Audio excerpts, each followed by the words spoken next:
1945년은 우리 민족에게 매우 의미 있는 연도입니다.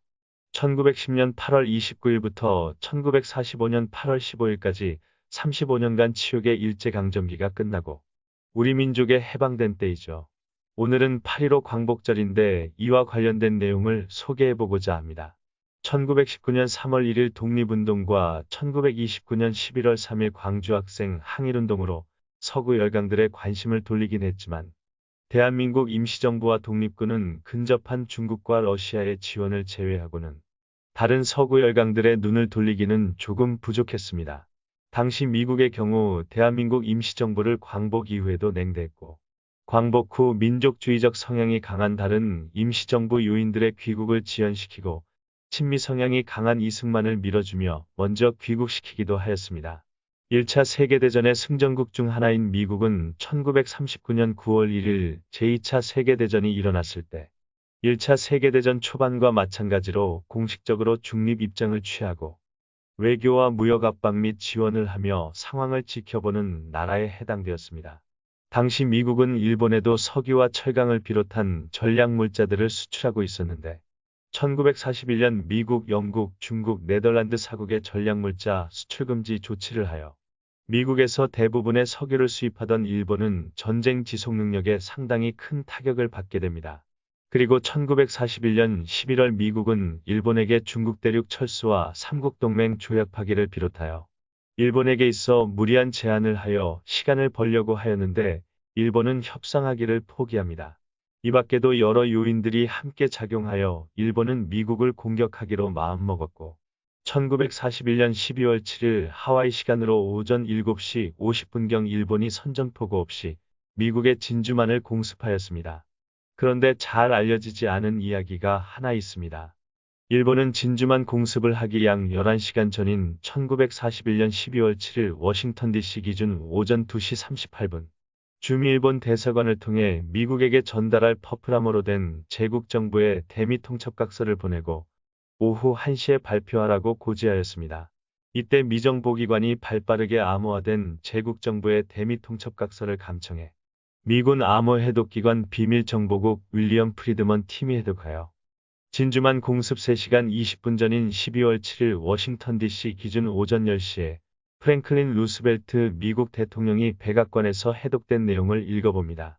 하지만 이 대미통첩각서는 1907년 헤이그 제2차 만국평화회에서 일본도 협약한 선전포고에 대한 매뉴얼에 맞지 않고 개전이나 전시상태 그리고 무력사용이라는 명확한 단어 없이 일본 특유의 완곡하게 돌려 말하기 형식으로 표현해 미국은 단순하게 일본이 미국과의 외교 관계를 끝내겠다라고 받아들이게 됩니다. 진주만 공습이 루스벨트 대통령과 코델 헐 국무장관에게도 보고가 올라오고도 시간이 흐른 1시간 뒤 워싱턴 DC 기준 오후 2시 20분 대미통첩각서를 너무 늦게 해독한 노무라 기치사부로 주미 일본 대사가 미 국무장관 코델 헐에게 찾아가 대미통첩각서를 전달합니다. 진주만 공습은 1812년 미영전쟁 이후로 120년 만에 미국 본토가 공격당한 사건으로 미국 전 지역에 엄청난 충격과 분노를 선사하였고 바로 다음 날인 12월 8일 미국이 일본에게 선전포고를 하여 제2차 세계대전에 참전합니다.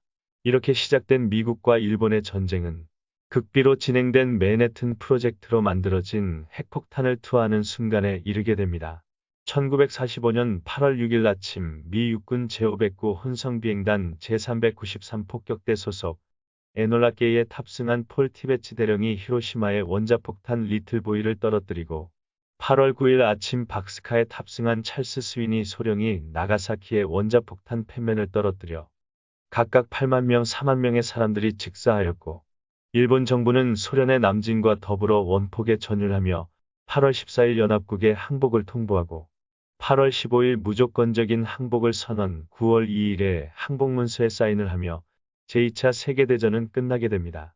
1945년 사선 대통령이 된 루스벨트는 그해 4월 12일 뇌출혈로 사망하여 당시 해리 트루먼 부통령이 대통령직을 승계하면서 부통령일 때는 몰랐던 맨해튼 프로젝트를 처음 알게 되었고 개발을 독려하며 7월 16일 인류 최초의 핵실험인 트리니티 실험을 성공시키고 이후 8월 원폭 투하 최종 승인과 최종 지시를 내리게 됩니다. 참고로 미국 영화 감독인 올리버 스톤은 저서이자 다큐멘터리인 아무도 말하지 않는 미국 현대사에서 원폭 투하는 일본 항복도 있지만 궁극적으로 소련의 남진을 저지하고 종전 이후 소련을 제어하기 위한 목적이 컸다라고 합니다. 또한 일본이 원폭 위협보다 소련의 남진에 더 초점을 두고 항복 결정을 내렸다고 합니다. 트루먼 대통령은 원폭 투하로 일본 침공을 시작하여 25에서 50만 명의 미군 사상자가 발생하지 않게 되어 미일 모두 많은 생명을 구할 수 있었다고 말하였지만 히로시마 원폭 투하 후 민주당 소속 리처드 러셀 상원의원의 응원 격려의 트루먼 대통령은 나의 목적은 가능한 많은 미국인들의 생명을 살려내는 것. 그러나 나는 일본의 여성과 아이들에게 인간적인 연민을 느끼고 있다. 라고 원폭 투하를 승인한 것을 후회하고 있다고 편지를 보내었습니다.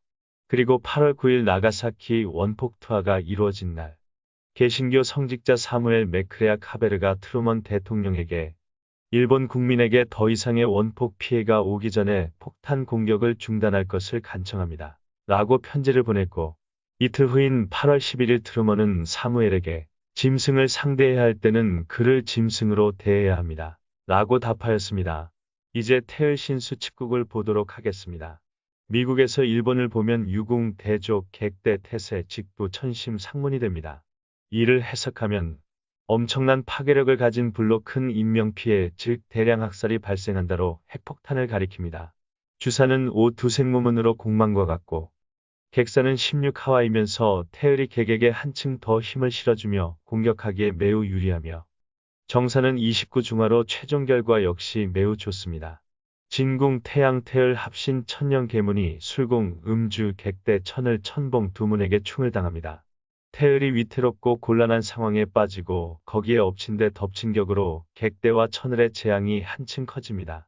태을과 함께 있는 중재와 협의의 합신도 객대와 천을의 충을 받고 있어 받아들이지 않음이 되고 1945년 미영중의 정상들이 만나 포츠담 회담 중 발표한 선언은 일본의 무조건적인 항복을 요구했지만 일본이 이를 받아들이지 않습니다.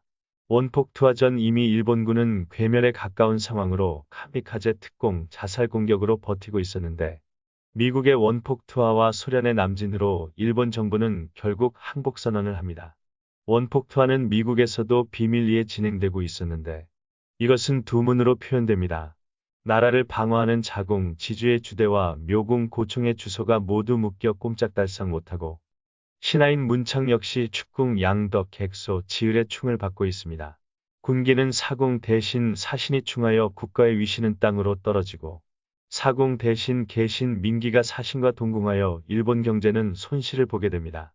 주사는 30이라 방어에만 치중해야 하고 객산과 정사는 각각 15두생무문으로 이도저도 못하는 막힌 상황입니다.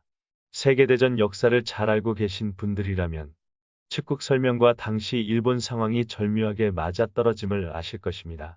만약 일본이 원폭 투하 후 항복하지 않았으면 원폭을 두 차례가 아닌 여러 차례 주요 도시에 투하하지 않는 한 트루먼 대통령이 판단한 대로 일본 침공, 몰락작전에 상당한 희생자가 발생했을 것으로 보입니다. 이러한 과정을 거쳐 우리나라 대한민국은 한민족의 힘과 더불어 서구의 힘이 크게 작용하여 8.15 광복을 맞이하게 되었습니다.